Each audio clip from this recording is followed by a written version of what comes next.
Hello, ladies and gentlemen, and welcome back to PauperGeddon 2024, where we're bringing you the best MTG Pauper Horror Rock Festival in the world. My name is Will Hall, better known on the internet as the Will Hall EXP, and I'm joined by one and only Mr. PauperGeddon, and we're going to be bringing you this round number 10 of the 12 that we've got set to give you today before we get to that top 8. But I'm going to give you a little reminder of what has happened so far over the weekend. Well, Friday, we kicked off top Pauper player event. 7 rounds of Magic, cut to top 8. We crowned ourselves a champion. Yesterday, we started 656 players in the room, all battling out to get into day number 2. And we've got 143 of them in day number 2, all trying to battle it out to get into the top 8 today to earn their share of 20,000 euros. Nothing you can kind of flick your eyes out there. That's a great prize. But more importantly, you won the title saying you took down PauperGeddon 2024. But we've got a player sat down, ready to go, so we're going to get straight down to the action, and we're going to see what decks we've got and then which players we've got and what records they're at. I imagine we're going to get some X and 1s. Yeah. There may be 1 or 2 undefeated still left in the room. Yeah, I think so. It's probably just table 1 as undefeated, and this time we are going to see some X and 1. All right, well, let's get if they're ready, producer, let's get down to that match where we've got, let me see what we put in the Discord. We've got Goblin Combo versus Tribe. So looks like 2 combo decks. Yep. What's is one quicker than the other here? Is there going to be much interaction? What are we saying? Let's start with Goblin combo. What does it do and how does it do it? So basically, Goblin Combo is a creature combo deck again. That's the payoff is achieving infinite mana. You do that by playing Skill Prospector, First Day of Class, and Putrid Imp. So basically, Skill Prospector says sacrifice a goblin, add 1 red mana. Putrid Imp is a goblin with Persist, so it comes back from the graveyard with a -1/-1 counter. And First Day of Class is an instant red that says that every creature that enters the battlefield, it enters with a +1/+1 counter and haste, and you learn. So you basically sacrifice the Putrid Imp. It enters with the -1, but it sees the triggered ability from the first day. So you give it a +1/+1, they nullify. Yeah, because like what we've seen Yawgmoth in Modern quite a lot, the -1/-1 counters are being counteracted by the +1/+1 counters of the Undying creatures, yep. And so this way you do this process an infinite amount of time, and you generate infinite mana, and then you have various payoff. There is a goblin that for 8 mana shoots 5 damage. There is Makeshift Munition, of course. Yep. And also there is Dark Dweller Oracle, that is another goblin that you can sacrifice a creature to exile the top card. So you basically mill yourself, and then you cast the other win cons. So you always got to find a way of getting your win cons, but there's multiple different win cons. Yeah. But the main engine is generating infinite mana and having the ability to infinitely sack a creature. Yeah. Sweet. So over on the other side, we've got the Tribe combo deck. Good to see it this far up the tables. Yes, they didn't really have a good performance, like especially on camera. But today, talk to me about what is Tribe combo? How does it work? How does it win? So basically, it's a 2-card combo deck. Revolves around Tireless Tribe, 1 mana white. That says when it's a 1/1 that says that you can discard a card, and this creature gets +0/+4. And the other card is Inside Out. Is a 2 mana instant blue-red spell that says target creature gets switch power and toughness of target creature, and you draw a card. So you basically, if you discard 5 cards, the creature gets basically buffed by 20, and you can swing lethal. And then you have various ways to protect the creature and give it unblockable, basically. And we're off to the races. It looks like we've got a Ponder on the stack, so we're going to look at top 3. Don't like those, so we're going to have a little shuffle, and then we're going to draw a card for the turn. Yeah, this deck plays, I think, 12... cantrips, so for Brainstorm, for Ponder, and for Preordain, because since you just played 2 combo pieces, the deck is very all-in, and you really need to find also the protection spells and the setup. But I think this is a smart choice in this meta, because since Ponza can't interact, Affinity struggles to interact, and it's quite a fast deck, because since you just require 2 cards, you can go off on turn 2 by playing turn 1 Trap, turn 2 Inside Out. So I think Trivella, so the Tribe player, will be the aggressor in this matchup, while the Goblin combo player will probably try to achieve either a faster combo or some pieces of interaction, because we saw that makeshift munition is a problem, but also we can see Clan Shaman, because since it's a goblin, you can tutor it with Goblin Matron. Well, one thing that to be able to win with the split and twin type combo is you need lands, and we are missing them as we miss our second and third land drops for the turn. So Goblin player is going to be pretty happy here. What's this going on the stack? That's a Deadly Dispute. So basically, you sacrifice a creature or an artifact, draw 2, and create a treasure. And since Putrid Imp returns from the graveyard, it's actually a very, very good card. Here, I think the Goblin combo player is willing to achieve something, either the missing piece of the combo, or just an interaction. I think I know the player because we playtested together, the Goblin combo player Aldegheri, and he's a very, very good tribe combo player. So I'm pretty sure he knows exactly how to pressure Trivella's deck. Well, they were both these decks missing on land drops. And we did manage to find an Ashburns there, so we can cycle that, go get ourselves the planes that we need. Now we can get the tribe on the battlefield. So how do we make this so it's unblockable? Because right now we can just block it with one of our creatures. What cards are in the deck that make this unblockable? So there is Shadow Rift, that is for 1 mana, because you have a couple of cards that tutors either cards. So Shadow Rift is probably the cheapest one. Then you have Wedding Invitation, that is a 2-mana artifact. It's commonly played. And the third card is the new... Escape Tunnel. Yeah, Escape Tunnel, so the new fetch land. That also gives a creature with 2 or less power unblockable. That's funny, because sometimes when I play a Magical Line this deck, I tend to combo off and then try to give the creature unblockable. But if you already played the combo, the creature is 21, so you can give it. You got to do it before. Yeah. I got you. Well, we're seeing that one Goblin sacrificed here. That's going to generate us 1 mana. Then we're going to unearth it back out the graveyard, so we can, it's going to come back without any counters on it, so we can still keep using it. And then that's one of the key pieces that we see being fired off here. This is the ability to give all the creatures +1/+1 enter for this turn. First day of class is that. I knew it was a mouthful when I was going to say it. Do you know that the unofficial name of this deck is Mogwarts? So it sounds like Hogwarts. Like Hogwarts. Yeah. Well, is this just a win here? So we've now got infinite mana.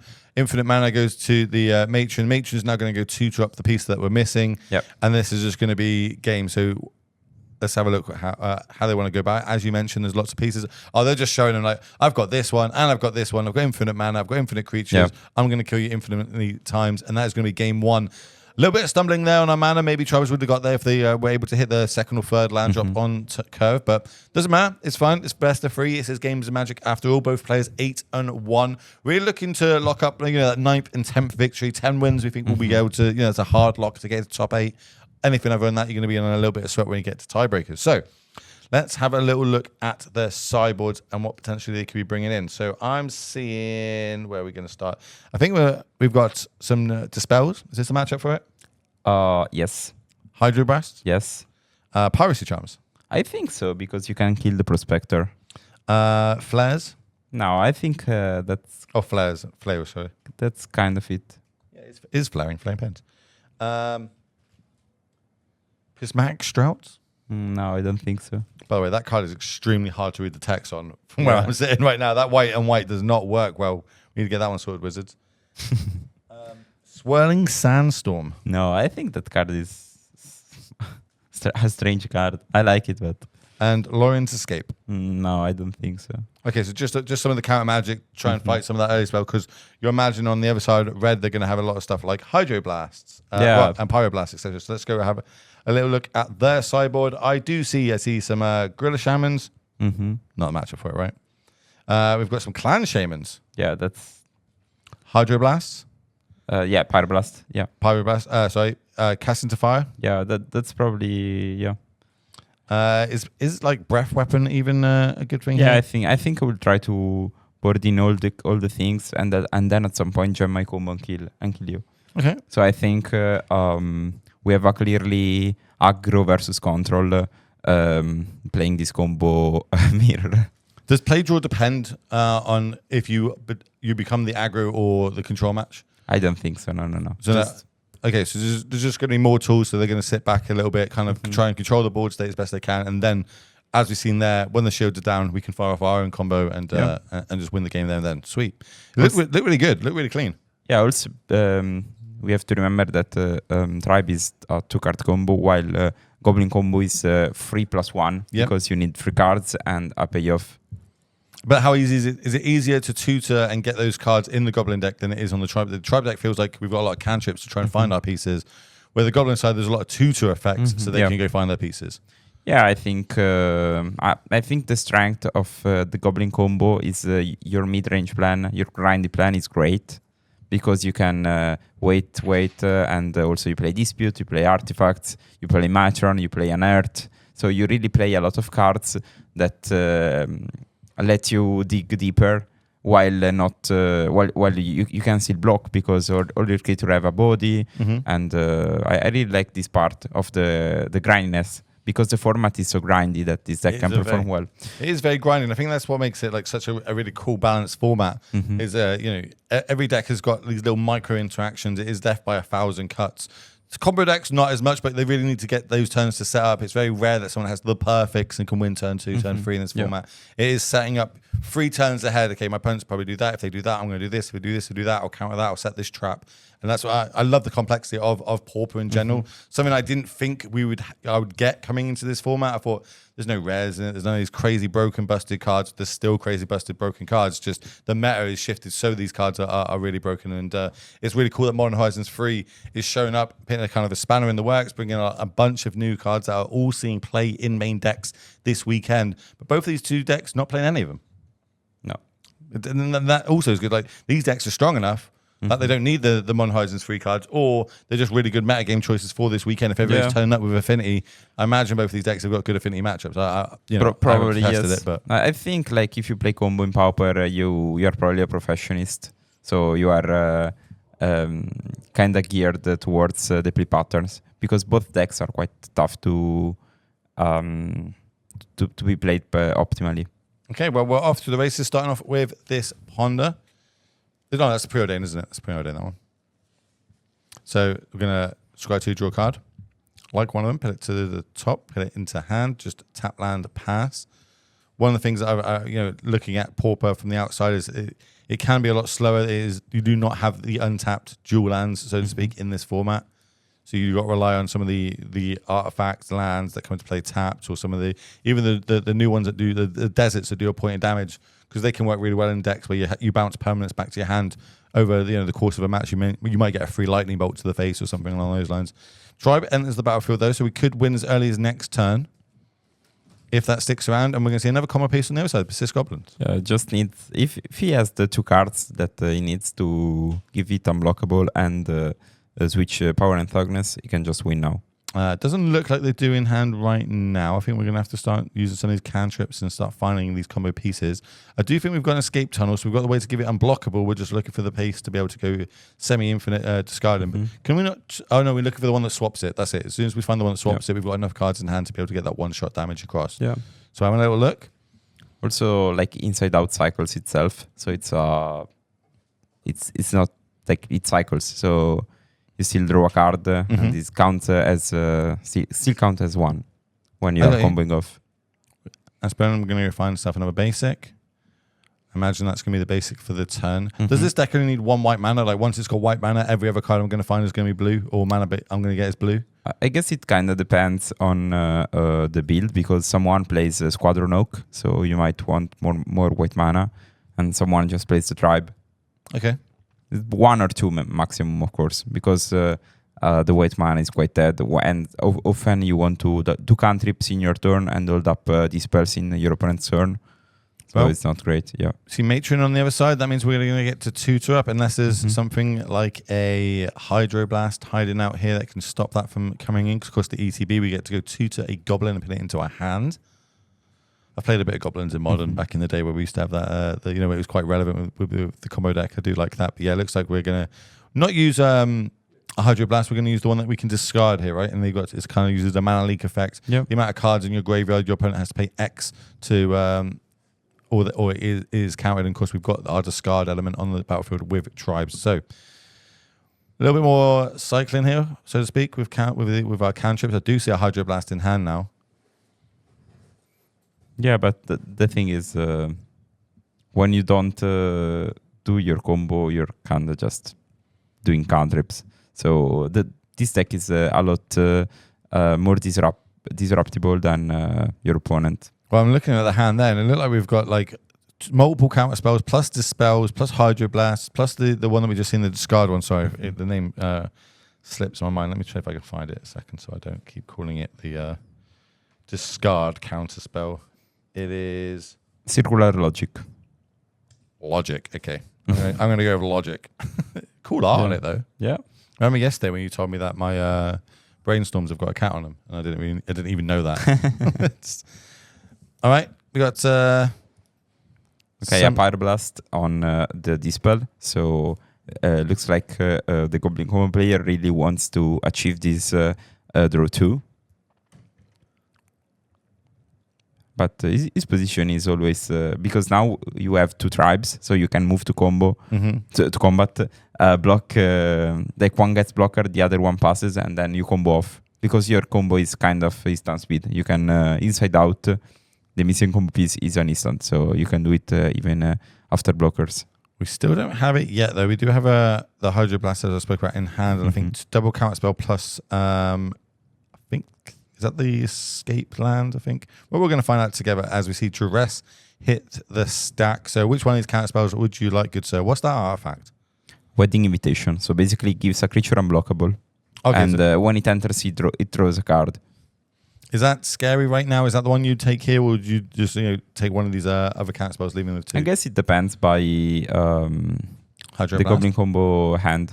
I think Hydroblast is probably fine, but it's the better one of the lot, right? Like it can target a red creature even when it's on the battlefield as well to destroy it, as well as just stopping things on the stack if needs be. Now, how can we kind of fight our way through here? Star. Why do we play stars in this matchup? Because you play a lot of disputes, so it counts as one more artifact. Okay. And sometimes when the combo is really tough to perform, because you only add the red mana, you can still transmute it for turn the red mana into a black mana and play like a Duress or something else. That's just it is another tool that utilizes our game plan, but also has got some utility by giving us filter effects. As we see, Deadly Dispute, we're going to sacrifice this artifact land. Counter spell, it is going to resolve. So that's one less in the hand. Or logic, should I say. 3 mana plus treasure token. That's what that card that everyone sees that's signed on the battlefield is. I believe that is a treasure token currently. Yep. No, I think it's a map. A map? Yes, from because he played Fanatical Offering before. Sure. Okay, it's a map token then. Yeah. Here we go again. Golden Matron's going to tutor up. I'm curious because now the Goblin Combo player can tutor for Clark Shaman. Yeah, and that's it.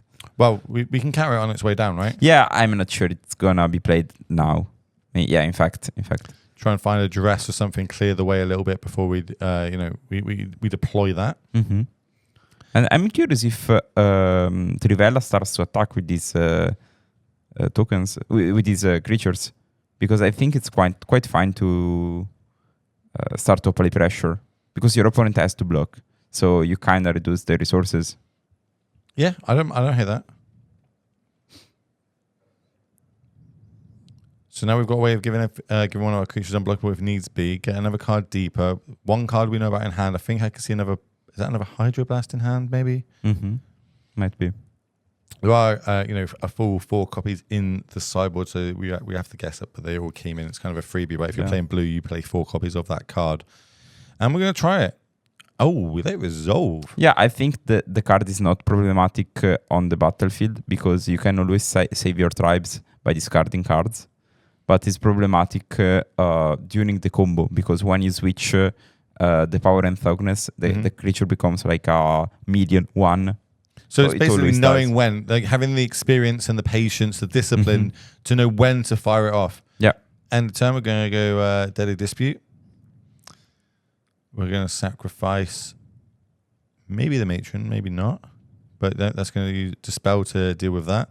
Nice little 2 for 1. Or maybe not. Maybe we've got some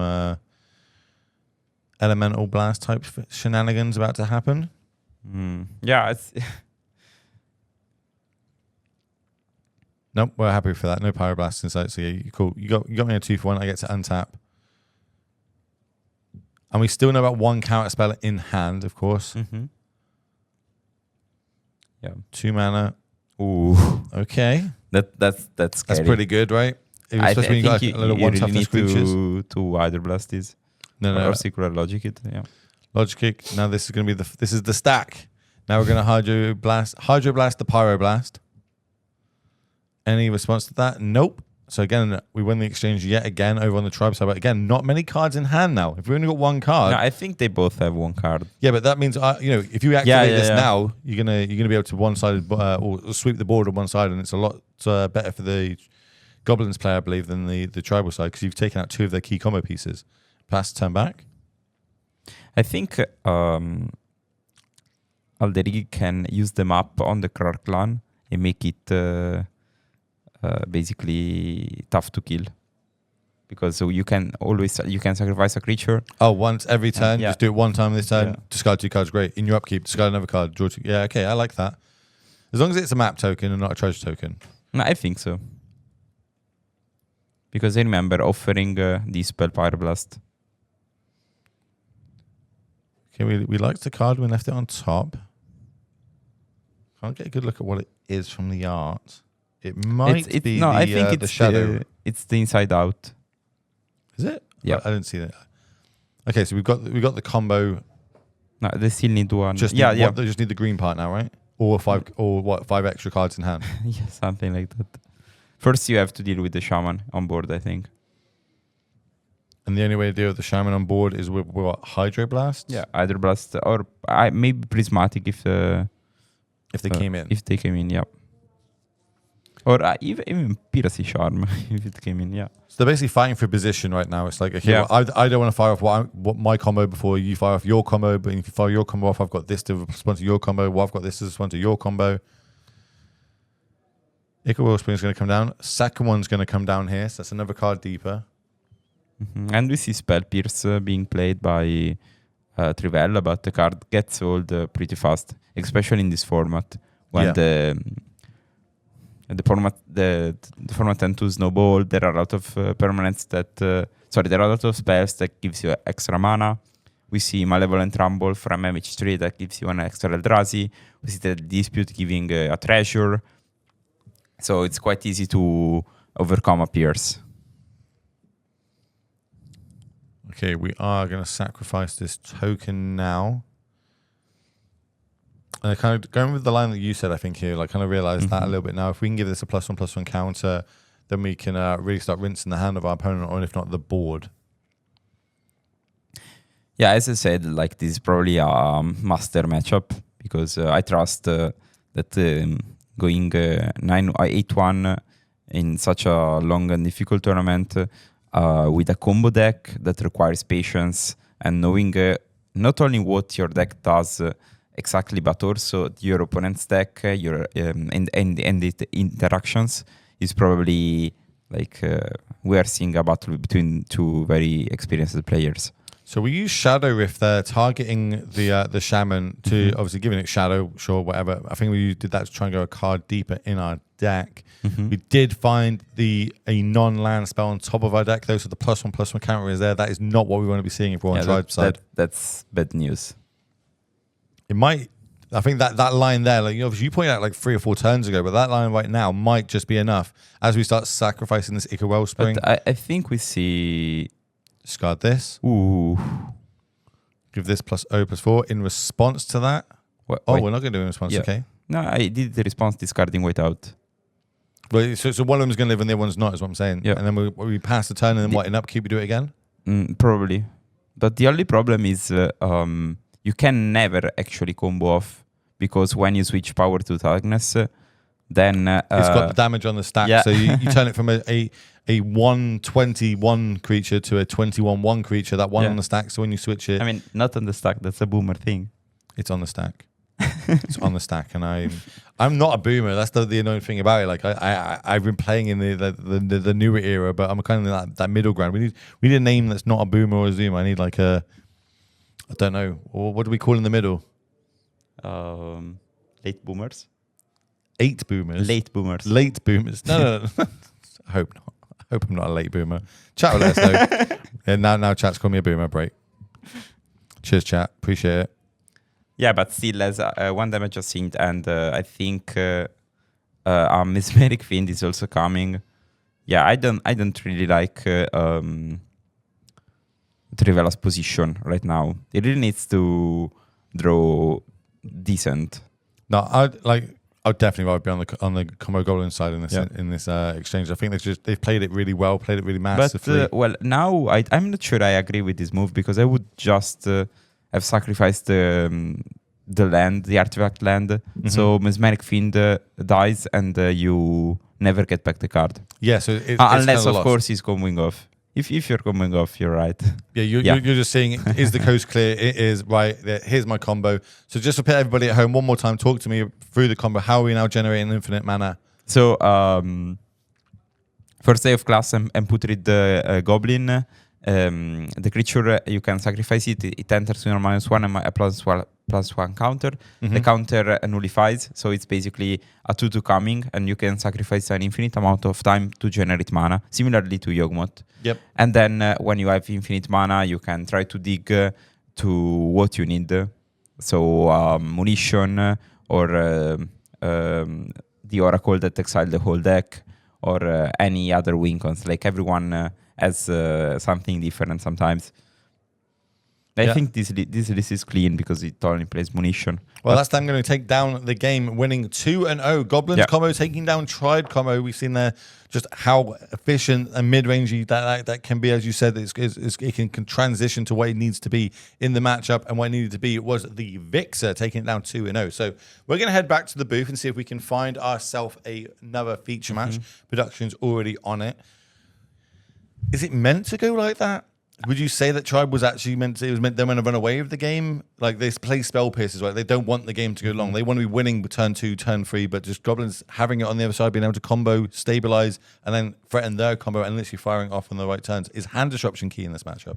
Yes. I think Goblin has all the tools, even main deck, to be strong versus Tribe. I think also Tribe is a bit inconsistent, because you have to look for 2 cards, but you also need the setup, the unblockable, and the protections.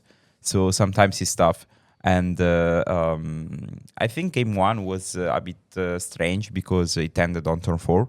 So the Goblin combo really looked for all the pieces. I expect that probably both players know themselves. So you are playing against a fast combo too. So you probably look for a hand that develops fast. Yep.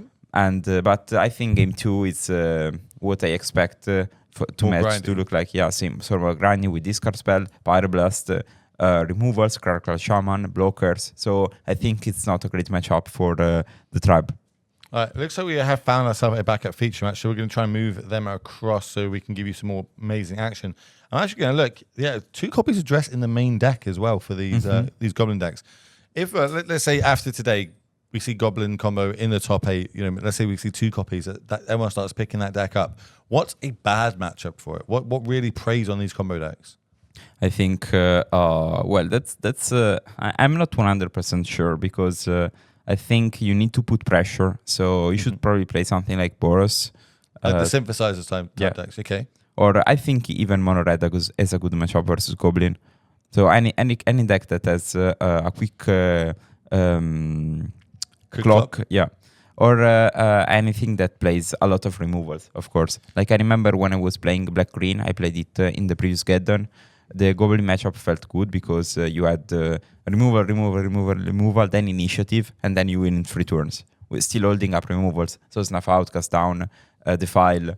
The way I'm looking at it is kind of where we attack it with the same color combination. If you go for the Red-Black Madness deck, it's got a lot of pressure going on with it, and it's going to have a lot of cards that you need to disrupt. Like, you're going to be able to have access to the discard spells, as well as ways of sorting out their graveyard, so the persist stops as well. I feel like that might be a really good attack angle to deal with these with the Goblin combo deck at least. Okay, what does it look like we got? Let me have a little look. What are they saying is going into our feature match right now? It looks like the deck you I'm mentioned about now. to say, it literally looks like Red Black Madness is getting moved across, and that's going to be up against Glee Combo. Wow. More combo deck. A lot of combo decks kind of fit into the top here at PauperGeddon. Is there a reason for that? Are they just really good in a meta full of Ponza and Affinity? Yeah, I think we expected that the meta game would be Ponza Affinity and combo decks. I didn't expect so many, especially because the Glee combo that we are about to see is kind of a meme in the community. Like no one found a list until like Friday. So we saw that on Friday a lot. I was even on the camera, played a mirroring camera. Actually, Exactly. On the undefeated run. Did you win? Yes. Congrats. And I think the deck had really a good conversion rate. So yeah, I didn't expect so many combos, but they just have a very, very good matchup versus Ponza, because Ponza plays 0 removals. Yes. And also versus Affinity, especially if you play those grindy decks where you play Duress in the main, you play a lot of disputes, Icors, etc. You probably also can manage to beat Affinity quite consistently. Do you think? Where was I going to go with that conversation there? You said, so with the Ponza lists, obviously they're kind of going through their transition phase at the minute, going from more Ponza to a more creature-based one with the Chrysalis, etc. And maybe it's a few other Eldrazi depending on builds. Do you think that it's now going to still start evolving, if this is the meta, to bring in some of those more removals, keeping in like Screds and start going to the snow-covered basics, or bringing in lightning bolts, having them main deck, or having some fight effects potentially? If we're going to see more combo creature-based decks, is it worth them adapting and start bringing some of the removal into the main? I'm not sure if it's worth. I would play just removals in the sideboard. But I guess already knowing what your opponent's deck is doing, playtesting, that's probably the key to win more matchups. I think the problem of Ponza is, of course, a deck that's quite easy to pilot.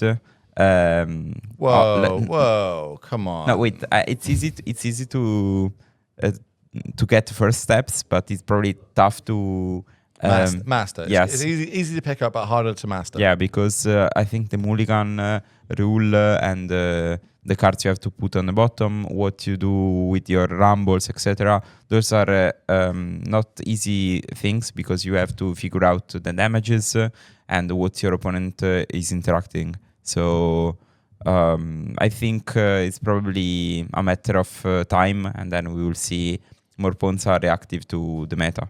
All right, cool. Right, if they're sat down ready to go, producer, let's get down to that table and have a little look, see at what we've, I think we're going into game 2 here, or game 3 by the looks of it, if the graphics updated.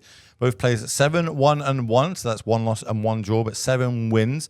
If they can get themselves another 3 over the next 4 rounds, then they'll be in a real good shot of getting to our top 8. Of course, 12 rounds of Magic. Yeah, we're going to get that just changed. It's not Goblin combo at the top of our screen. Definitely not seeing that back to back just yet. It is going to be the red-black Madness deck. Yep. Which I haven't seen yet on camera. I've been walking around the room and I've seen a few people playing it. I just, and it looks really good when I've seen them playing it. So I thought, well, maybe we'll end up seeing this in the feature match. But then I get distracted by the Poison Storm decks and go over and watch them. Did we manage to get an update of Poison Storm, or what the record is? Can you find out for me? Yes. Well, I say for me, chat's the real one. They want to know. It's definitely not my personal opinion of how well the Poison Storm deck's doing. It's chat wants to know how well they're doing. It looks like we're going to be taking a mulligan here. How important important / backbreaking is a mulligan in Pauper? Obviously, in some of the Eternal formats, you can just get yourself out of it because a lot of the mana is really cheap. Ragavans, etc., can just kind of snowball the game away. But in Pauper, the card's not as powerful, especially the creatures aren't as powerful. Spells tend to be a bit more powerful. So is a mulligan more devastating, or are there decks that can just really grind their way out of it super easy? I think it depends from deck to deck. Like if you play Deadly Disputes, like Affinity Mulligan very well, because you play a lot of cards that gives you cards back. So you can play Thugcast on turn 2, you can play a Deadly Dispute on turn 2, and you're fine. But other decks like Ponza, each last card you have in hand are a really big malus. Okay, well, starting off the game, Red Black Mouse on the play. We're going to get a point of damage cross with one of the new deserts I was speaking about that's just come out. Say what? Ping you. Ping. Oh, is that what you do every time you play one? Yes. I'd say I'm committing a crime. Like, Yeah, I'm literally being, Wizards are making me commit a crime. I'm sorry, but it's to my advantage. 2 mana. What are we going to do with it? Again, takes effect of the artifact lands that we have in Pauper. Having an untapped artifact land is absolutely backbreaking in some matchups. And so that's highway robbery. Highway robbery.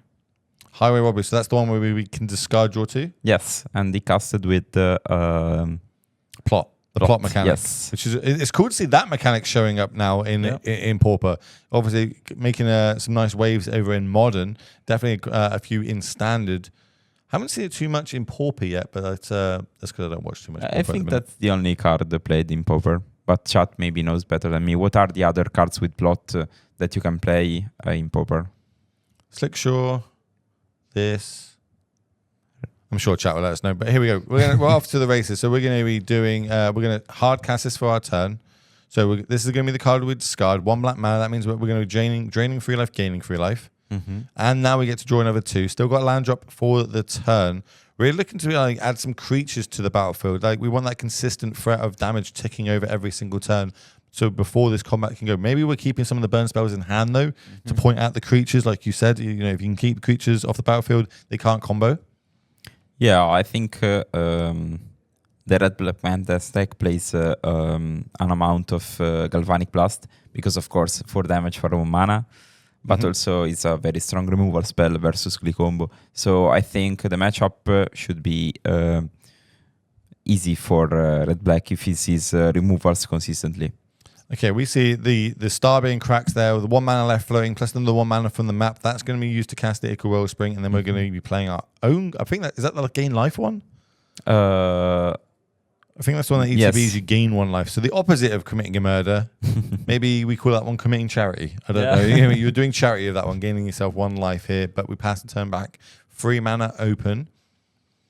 Still no creatures to kind of get that damage completely ticking over. Yeah. And I haven't seen many of the bounce lands at the minute. I think it's because we just haven't covered many of the borrow stacks. But having a bounce land, being able to use those, utilize them to generate extra card value in our hand for when we need to do things like this, getting the cards out.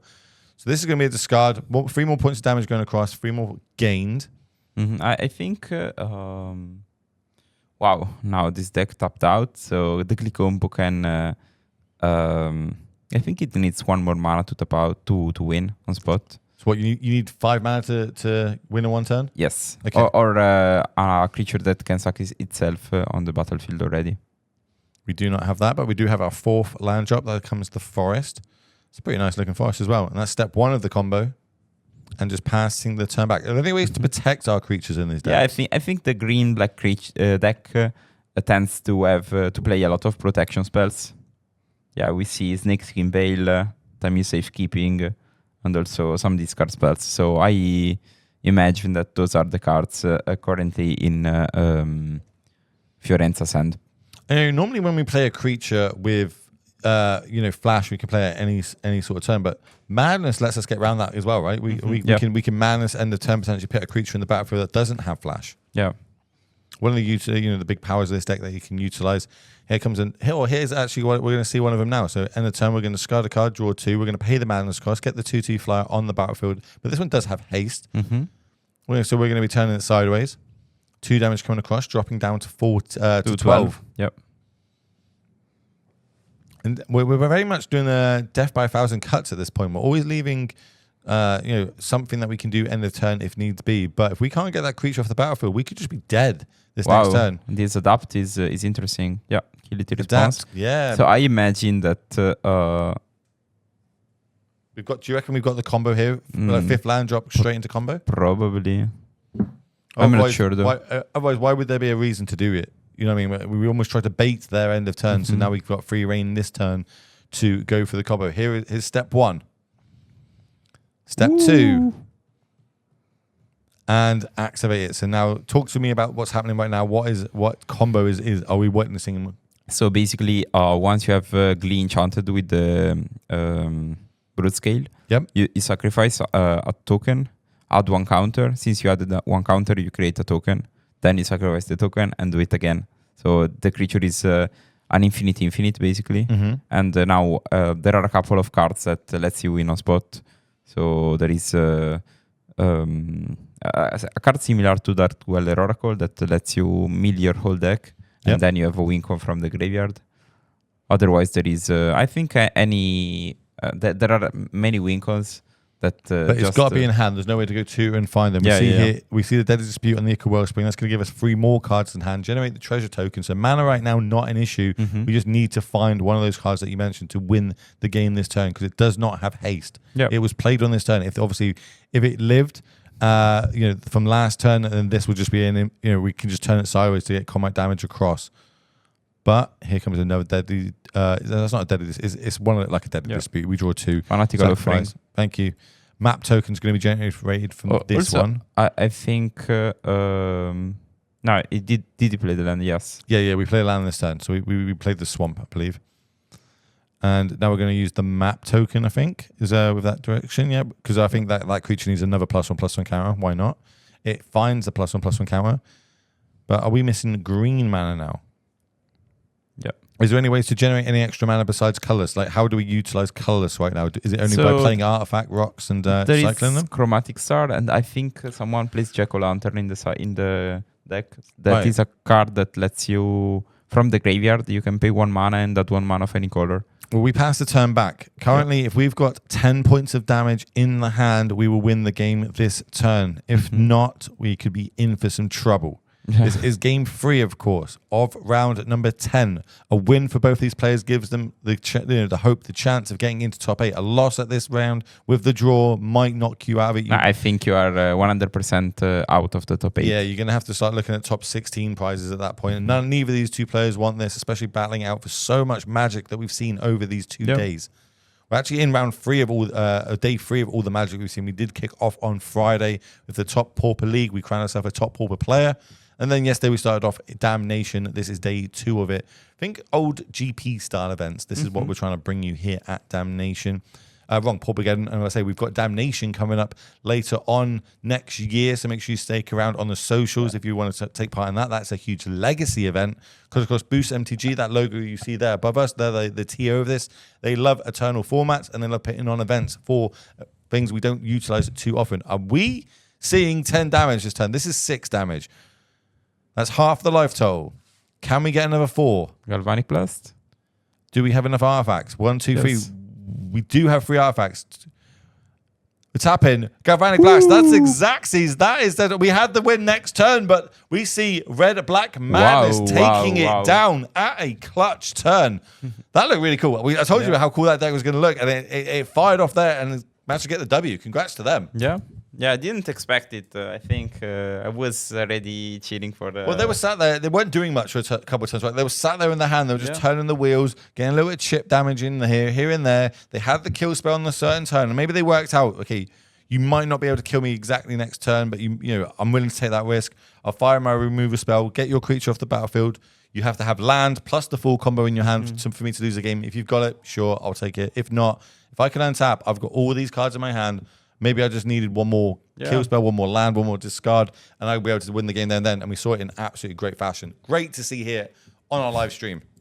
Yeah, but I was surprised because, when you use a Galvanic Blast as a removal, you're basically wasting 4 damage. Yeah. So, wow, I'm still... galvanized, but what happened? Love to see it. Love to see it. Yeah, Faithless Looting. It's a good card. It's a very good card. The boomer me knows that that's a good card. I played with that a bit. I used to love playing that card in back when it was legal in Modern. I used to play it in Mardu actually. A lot of Mardu with Skizzit Elementals and things like that. It was a fan favorite of mine. I must say I did love it. Okay, right. Well, that is going to be the end of round number 10. Of course, we've got 12 rounds total of Swiss before we cut to that top 8. If you missed any of this, well, hopefully we're going to get this. But, you can go back and check the VODs, etc. We had 7 rounds yesterday. We had 10 rounds the day before that. Today, we've got 5 rounds of Swiss before we cut to that top 8, as I mentioned. And people will start battling out for their share of 20,000 euros here live in Pisa, PauperGeddon 2024. My name is Will Hall. That's PauperGeddon. This is the end of round 10. Stick around for round 11. We'll see you shortly.